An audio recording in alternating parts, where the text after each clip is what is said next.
Bonjour les merveilles. Je suis sûre que vous connaissez ce sentiment qu'est le doute.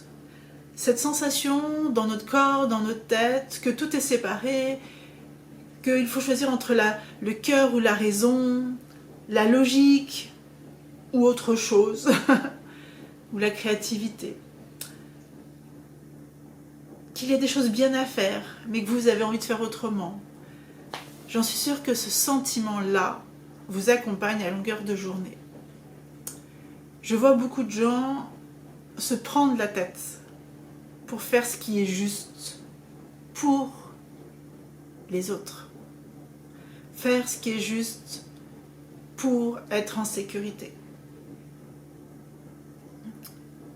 Et cela, souvent, les ramène au mental, puisque la chose que vous allez faire en premier, c'est ce que votre cerveau connaît de plus rassurant. Donc si vous êtes habitué, par exemple, à des personnes qui sont violentes verbalement, même si dans votre cœur vous dites « Ah non, c'est pas bon », vous allez aller vers des personnes et vous allez accepter la violence des mots. C'est pour ça qu'aujourd'hui, nous vivons dans une société, par exemple, très violente. Nous sommes habitués depuis la nuit des temps à la violence, puisque c'était les premiers réflexes de survie de l'humain, c'était de se défendre et de se battre. Donc on croit qu'on a besoin de ça. Mais il y a au milieu de ces extrêmes, et moi j'aime beaucoup ça, ma nature est assez médiatrice. En moi, il y a quelque chose de tellement créateur que je cherche toujours une troisième voie. Je regarde toujours les extrêmes, je prends beaucoup de temps à observer tout ce qu'il y a autour de moi et je me force pas, c'est naturel chez moi. Mon cerveau analyse tout, je n'ai rien à faire. J'ai juste dû apprendre à fonctionner avec ça parce que c'est beaucoup d'informations en même temps. Mais je regarde toujours les extrêmes. Mais il est impossible que je choisisse un des deux camps. Je cherche toujours une troisième voie. Donc on dit souvent qu'on est médiateur. Dans la vie, souvent, ça peut emmener à chercher la neutralité, ce qui n'est pas toujours bon. Ce qu'on peut utiliser de temps en temps, mais moi j'ai pu être souvent trop neutre. Voilà. Et j'ai appris à dire, ouais, ok, moi j'aime la médiation, mais pas la neutralité. Donc il y a cette troisième voie qui est, qu'est-ce que moi je fais de ce que je comprends? Et bien sûr, lorsqu'on est sur un chemin de conscience, on est dans cette démarche. J'observe ce que je pense, j'observe ce que je ressens, qu'est-ce que je fais des deux? C'est de la coopération interne, comme externe, comme quand on essaye de se comprendre dans deux besoins différents et qu'on trouve une solution qui nourrit les deux besoins. Et bien là, c'est pareil à l'intérieur, on est alors, un peu habitué, je ne dis pas que c'est quelque chose qui est très, très encore intégré, la coopération, mais notre instinct cherche la coopération. Notre être cherche toujours la coopération. C'est pour ça qu'il y a beaucoup de souffrance aussi. Mais on va chercher cette troisième voie en nous. Et pour trouver cette troisième voie, effectivement, il faut cette introspection. Il faut un temps, il faut du temps. Donc on ne peut pas parfois répondre tout de suite. Voilà. Si c'est quelqu'un qui vous demande « Tu es d'accord avec moi ?»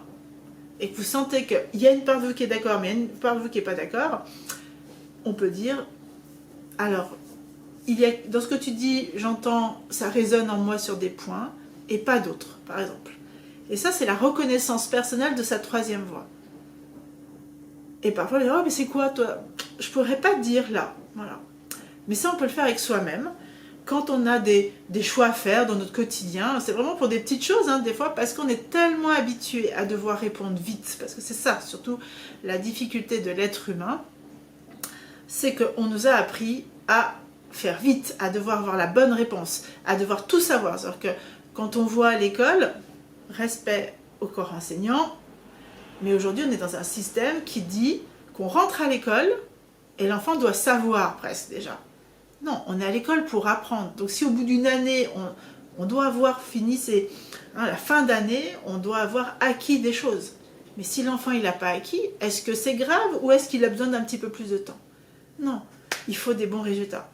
Et ce n'est pas induit par le système en soi, le fonctionnement, c'est induit par l'être humain qui « Ah ben on a une mauvaise note. Ah ben non, c'est... » Non, tu n'as pas compris. Ok, qu'est-ce que tu as besoin de revoir? Les notes sont inutiles pour moi. Elles donnent une valeur qui n'est pas une valeur en fait, qui représente un jugement d'une autorité ou d'une notion mentale de « oui tu sais, non tu sais pas ». Est-ce que ça aide à apprendre? Et ce stress-là fait que dans toute notre vie, on est à la recherche de la bonne réponse extérieure, mais pas la bonne réponse à l'intérieur de soi. Qu'est-ce qui est juste? Et moi, je me suis jamais retrouvée. En fait, à chaque fois, j'ai eu beaucoup de frustration dans ma vie que j'ai appris à canaliser et à faire avec et à beaucoup m'adapter. C'est que si je choisissais d'être avec des gens dans un côté, parce que nous, dans notre monde, on a créé des spécialités, on doit tous se ressembler, on doit faire partie de clans qui se ressemblent, et on a tous la même idée. Et si on n'a pas la même idée, du coup, on n'arrive pas à vivre ensemble.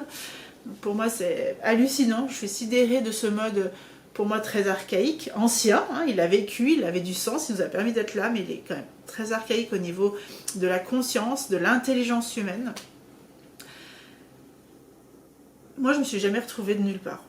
Il manquait toujours quelque chose. Et puis, j'étais jamais celle qui était du bon côté, où j'étais dans le cadre et dans le moule.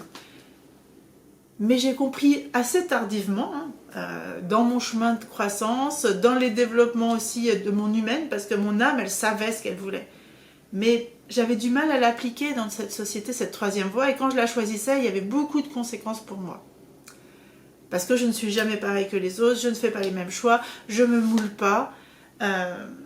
Et longtemps, j'ai cru que c'était un problème. Mais pourtant, quand on prend le temps d'aller écouter cette troisième voix, on est dans l'évolution. On est dans la créativité. On est dans la vraie recherche de solutions. Parce que si on reproduit ce qu'on a déjà fait, on n'aura pas de solution. Et les gens font que reproduire ce qu'ils connaissent déjà. Ils font que reproduire ce qui est inscrit dans leur cerveau, en fait. Et ça, aujourd'hui, fait qu'on tourne en rond. On a l'impression, pour notre système nerveux, de l'avoir rassuré, mais peu de temps après, on se retrouve avec le même problème. Vous savez, c'est comme quand vous dites, mais moi, je vis toujours les mêmes choses, je tombe toujours sur ces mêmes types, je me retrouve toujours dans ces situations. Oui, parce qu'il y a une partie de vous qui va d'abord aller chercher ce qu'il connaît plutôt que s'arrêter, prendre le temps et oser. Parce que ça demande du courage, ça demande de l'endurance de tenir bon à trouver cette troisième voie. Ça ne tombe pas du ciel, il faut de la pratique.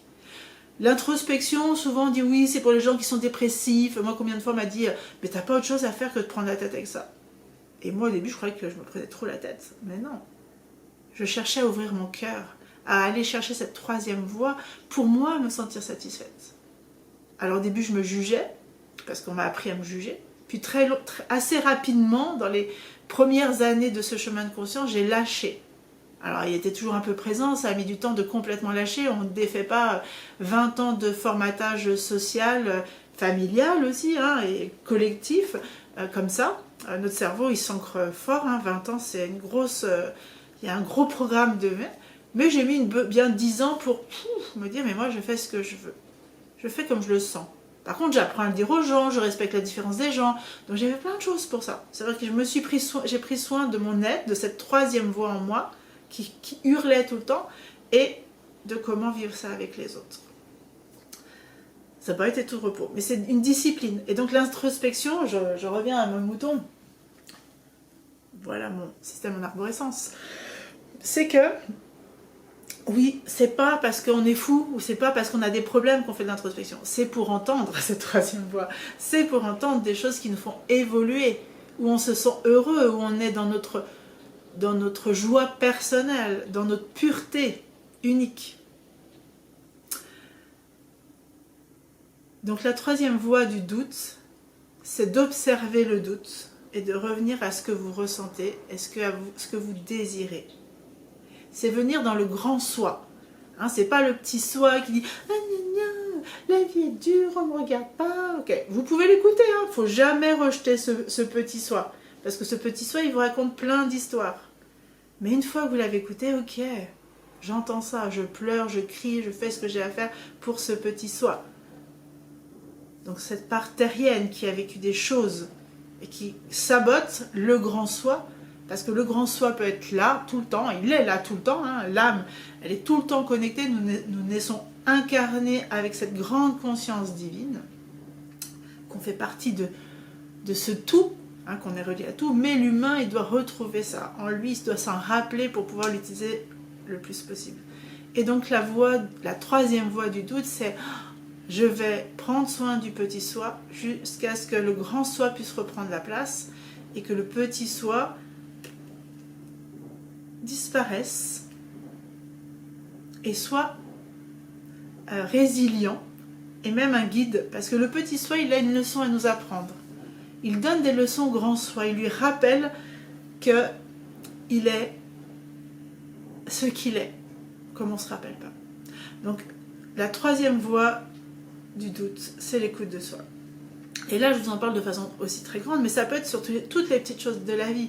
Hein, c'est pas que des chemins spirituels, c'est pas que pour des grandes causes. Non, c'est pour les petites causes. Et plus vous allez regarder les petites causes de votre quotidien, plus les grandes causes seront faciles. Parce que c'est en transformant votre posture, en ouvrant toujours la possibilité de cette troisième voie, que vous allez pouvoir offrir au monde quelque chose de nouveau. Tout le monde ne sera pas à l'aise, mais en fait, vous ne faites pas ça pour les autres, vous faites ça pour vous. Et comme vous le faites pour vous, ça va déborder de vous. Cette phrase, vous devez souvent l'entendre si vous écoutez mes vidéos. Ça va déborder de vous comme une rivière. Imaginez que vous soyez la corne d'abondance. Vous prenez soin de vous, vous prenez soin de vous. Vous écoutez tout ça et ça va déborder et en fait, les autres vont en profiter.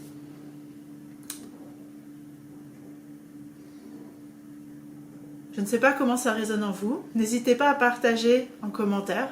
Partagez-moi ce qui est vivant pour vous. C'est tellement important. J'adore ça. Si je suis là à faire des vidéos, c'est parce que j'aime co-créer, j'aime partager, j'aime échanger. Ce n'est pas juste le plaisir d'être une caméra et de vous dire écoutez ce que j'ai à dire, ma bonne parole. Donc n'hésitez pas à commenter, à me dire ce qui est vivant pour vous. Et puis si cette vidéo, elle parle pour un de vos amis, une de vos amies, une connaissance, partagez autour de vous. Faites rayonner les messages qui apportent du baume au cœur.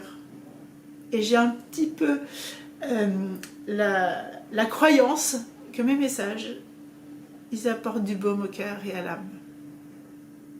Je vous embrasse.